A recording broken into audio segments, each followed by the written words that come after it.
Күннің алғашқы сәулесі далаға төгіліп, жап-жасыл шөптің үсті шыққа малынып тұр. Ауыл маңында тыныштық орнаған.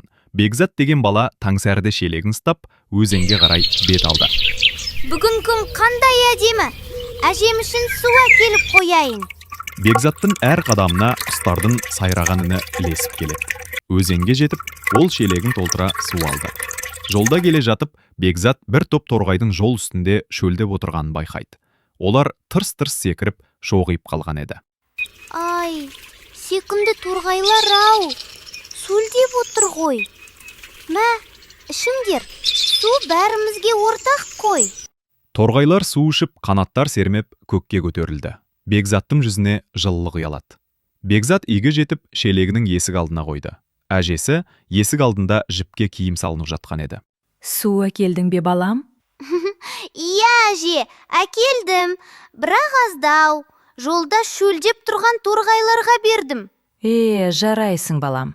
Су өмірдің тіршілігі. Кімге су берсең, соған өмір тілегенмен бірдей. Бұны біздің халқымыз су бергеннің сауабы бар, дейді. Сонда мен сауап алдым ба, әже? Иә, балам. Әр тамшы су жақсылықтың тамшысы. Сенің мейірімің табиғатқа, жан-жануарға қуат болады. Кенет аспанда бұлт жиналып, дала үстіне жеңіл жаңбыр жауа бастады. Жаңбырдың тамшылары шөптің үстіне сылдырап түсіп жатты.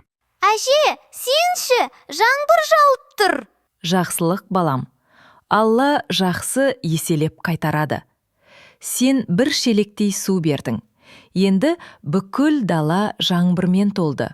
Жер жарқырап, шөп иісі аңқып, табиғат жанданып кетті.